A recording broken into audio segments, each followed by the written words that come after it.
Oh, Albert, this is Chat UTD. Casemiro's match-winning interventions and his influence on the team has had a big immediate and short-term impact on United, pretty much helping us to secure Champions League football and get enough points to do so. I would hope that it's also a massive, great slap on the back to the football board to say, you might want to get on with replacing this fella. Because as it appears right now, there's nothing in the works to do that, which leads me to one of several conclusions. Either they're going to try and convince him to stay or he's going to stay. That's number one. Number two, they're completely incompetent. Number three, they're trying their best but they can't get the job done. Echoes of number two. And number four, they ain't got any money to do what's necessary, and there's going to be a cheap option, and they can't put that out there until the end of the season because of the backlash that you might get from the fans. So they're probably all kind of interlinked with each other, all of those different reasons, but his goals are a massive part of why we've got the points we've got, really. He's got some huge goals, and obviously Bruno's the one that supplies the bullets, and Bruno's the most influential player in the team, but Casemiro's influence on that team is massive. And the midfield is an issue, as I mentioned post-match against Brentford. As good as he's been, actually, and as influential as he's been in his match-winning interventions, have been huge. I think the nuance to that is the midfield is being opened up time after time after time, and even with Casemiro there, I would say we need two new midfield players. Mainoo looks like a promising young player, but no more than that. And we're talking about potentially building the team, building the midfield around him. I think it needs serious investment in that midfield, and the narrative is changing for the worse as we get closer to the transfer window. So a few weeks ago, the narrative that was out there, and I'm talking about reputable people here, not the Sun, like people like Romano and Whitwell and the like. We're sort of saying United are going to get 6 or 7 signings this summer, all told. They're looking at buying definitely 3 midfield players. Good, okay. Never believed it, but good. A couple of weeks after that, it changed to United are getting 2 or maybe 3 midfield players. Read into that what you will. And then a few days ago, Fabrizio Romano said, might only be 3 or 4 players coming in this summer, and they'll possibly get 2 midfielders. Possibly get 2 midfielders? Are you serious? That's unfathomable to think. That what that indicates is we might not get 2 midfield players. We might get less than that. Like I said, if Casemiro stays, you still need 2 midfielders.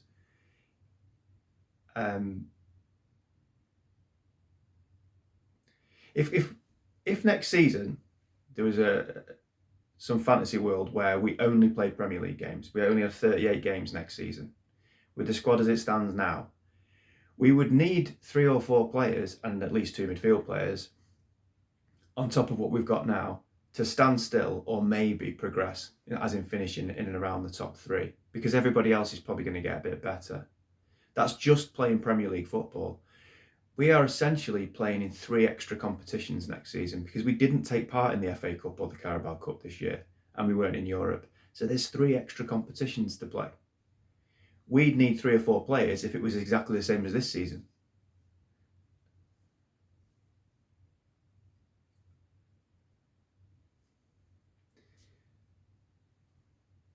Jason Wilcox, it's a question. We need to talk about it. Jason Wilcox is 55 years old. He's been retired for more than 20 years. He's the director of football at Manchester United.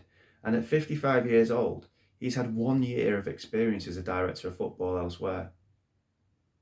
Now, if you're 39, 40, 41, 42, and you've had 1 year experience elsewhere, that's understandable.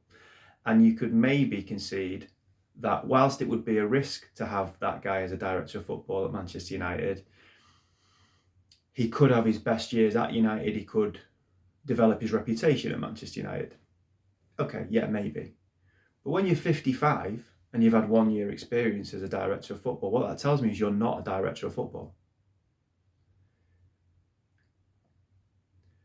And when Ineos came in, I said, they ain't got enough money. The legacy damage from the Glazers is too high. I don't really think this is going to go anywhere. The one thing I would say is, at the time, the chink of light was they'll put football people in football positions. And they appointed Dan Ashworth. And I was really pleased with that at the time. But Dan Ashworth is a smart, top football operator. We've headhunted him from Newcastle. We've been aggressive. We've been ambitious. We've been proactive. We've been front foot. Everything I want us to be. Symbolically, that was a massive point to make, I think. And 3 months later, they sacked him. I don't know why. Maybe there's good reason for it, but they sacked him and they haven't replaced him. So what you've got is a group of novices. Jim Ratcliffe is a novice football club owner. He has no reference point for success with the clubs that he's owned to this point. Omar Barada is a novice chief executive.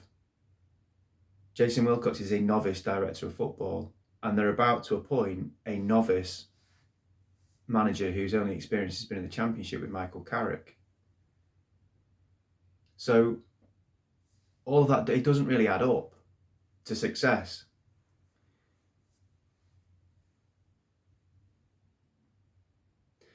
I'm not going to steal this. I'll always credit the source, and like him or loathe him, but sometimes Mark Goldbridge does make a lot of sense.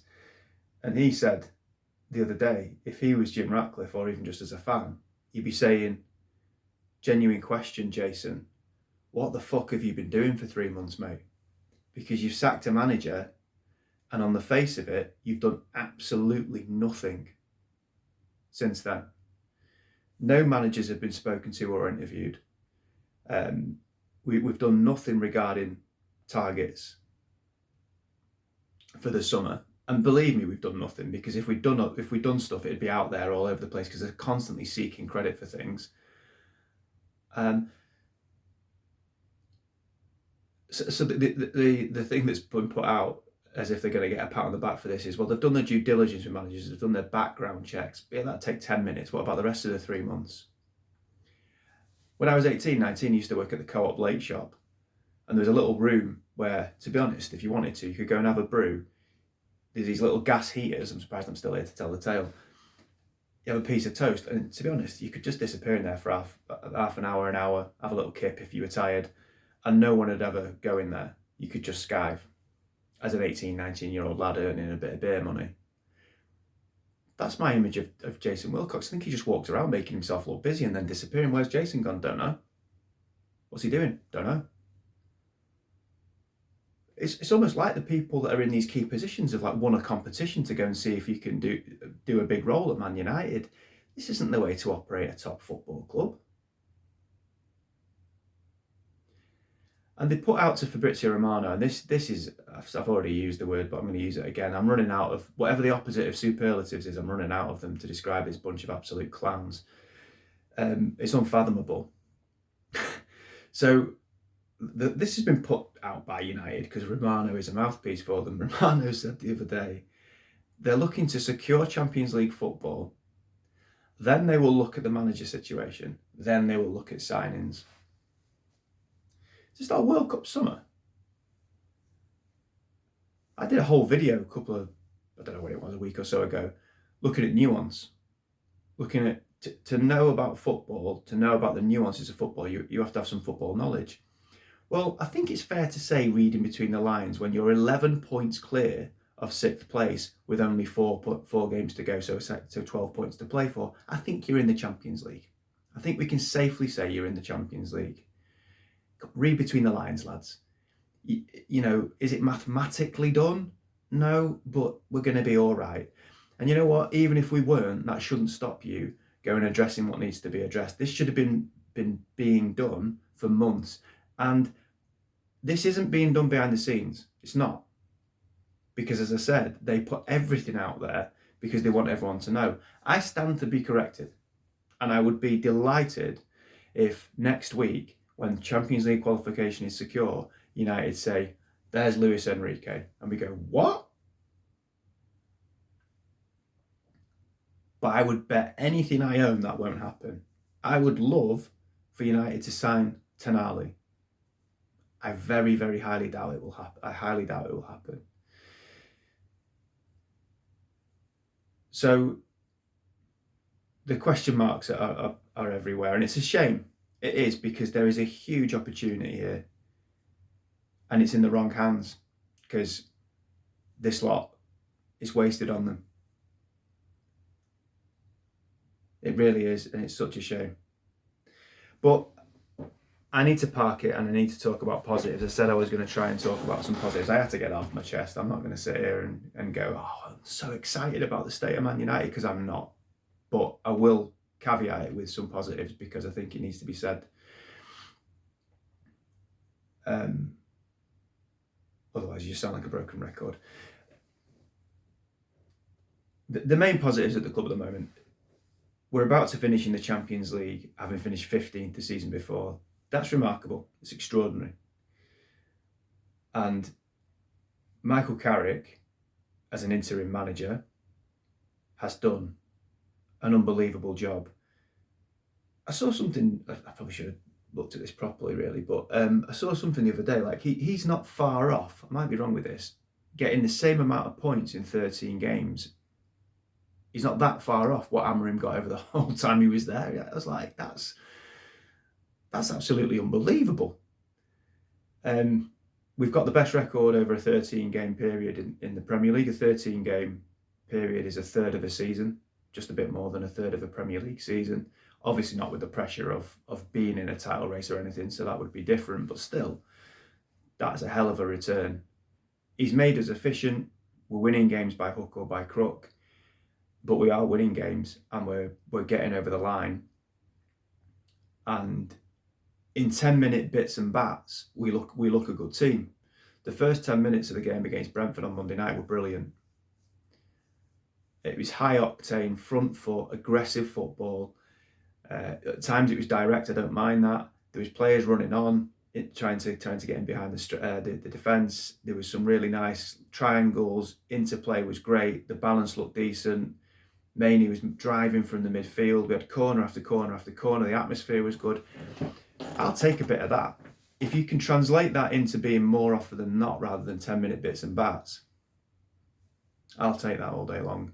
Because I look at I've watched a little bit more football over these last few weeks, and I look at the other games, the Arsenal and City game, Chelsea and Leeds in the FA Cup. I mean, the standard of football at the moment is woeful. It's boring. I actually think United, in comparison, in bits and bats, we're all right to watch. There's periods of games where we're not, but in bits and bats we're decent, and if we can translate that into longer periods of time, then great. Bruno Fernandes is the best player in his position in the Premier League by a country mile. The man is class. He's the orchestrator, he's the focal point, he's the heartbeat of the team. He drives the team forward.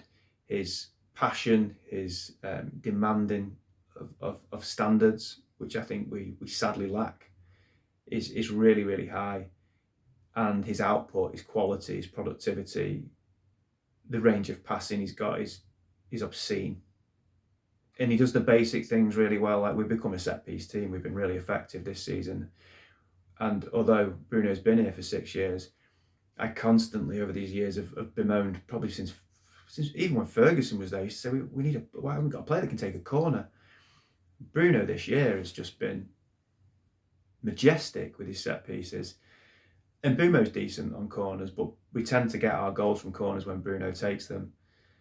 He's hopefully going to break the assist record. He's played half the season playing in a deep line midfield role, which isn't his role, and he's still going to break the assist record. I just think so blessed to have Bruno Fernandes. I think I said it the other day. If other players in their position played to the level that Bruno plays at in his position, we'd be champions, because he's the best. So that has to be seen as a big positive. I'm going to give this fella his flowers as well. Harry Maguire, since Carrick has come in, has been superb. He was decent when Amorim was here, and I thought it's because he's in a back three, it suits him. He's done really, really well since Carrick came in. He has his limitations, which I think he would admit himself. But I like what he's got character. I'll hold my hands up always when I've misjudged someone. 3 or 4 years ago, whenever it was, West Ham, I think, came into him. They were putting 35 million quid on the table. I said, you got to snap their hand off, because I think he should have gone at that time, or I thought then he should have gone. The captaincy taken away from him. And that's the measure of someone then. Like, what's your response going to be? And Maguire's a proper character. He's come back. He showed amazing strength of character. He's a leader without the armband. He puts his head where other people won't put it. All the things I thought we were getting, whenever it was we signed him 6-7 years ago, I think we're seeing in this last couple of years. I think he's been brilliant. Such a pivotal part of what we've done since Carrick came in. And if listen, my player ratings are not the be all and end all. They're just my opinion, but I'm giving you my opinion on Maguire now, so obviously I'm going to base it on that. I don't think I've given him lower than a 7 since Carrick came in. Brilliant, really, really consistent. It's been massive this season, literally and figuratively. And then the opposite end of the age spectrum, Aiden Heaven. What a steal he looks. I thought he looked really good when he first came in, and Amorim blooded him because I think we had a few injuries, and I thought, hello, this lad looks really, really good. I thought he was just brought in to sort of settle into the youth system like Chido Obi has. And I think pretty much every time he's played, he's been excellent. He got injured last season, and we actually missed him. He's had a few injuries this season, so there's been long periods of time between games at times. But he comes in, he just looks ready to go. Strong, quick, reads the game well, anticipation, calm, composed, takes the ball in difficult positions, really good at bringing the ball out. Good footballer, as well as being a strong defender, throws himself in there, good in the air, breaks lines with his passing. I honestly think, don't want to get carried away, but we have got an absolute steal getting him from Arsenal, and that's really, really promising.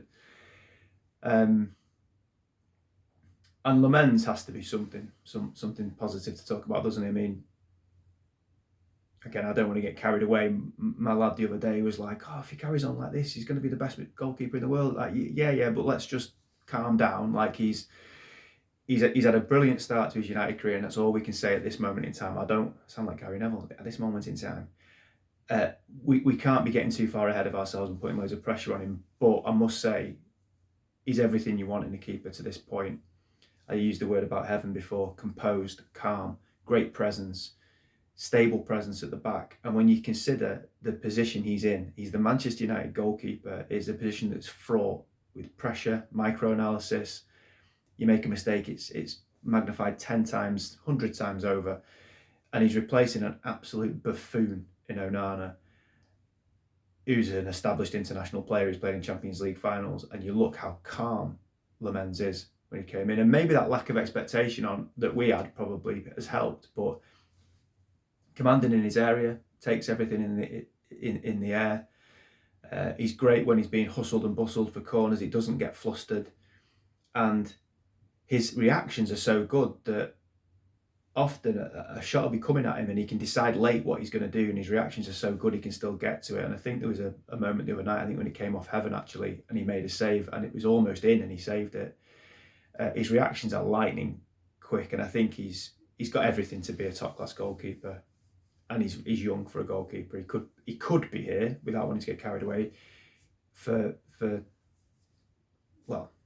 12, 13, 14 years as a goalkeeper. My concern is if he keeps being as good as he's been this season and we continue to not win anything or not move forward, he'll just get poached by Real Madrid or something like that. But let's keep it positive. At the moment, he's brilliant. So there are positives there. there are a lot of them. And I'm not going to say anything else about the state of the club in this video, because I said it at the start. And hopefully we'll get some good news regarding those infrastructure processes that need to be happening, like trying to appoint a manager and going through a proper process to do that, and also signing players, and we need quite a lot of them, but particularly that midfield area. Hopefully we start hearing something about that soon. I think I'll do a preview of the Liverpool game at the weekend. So I'll leave it there for now. Glazers out.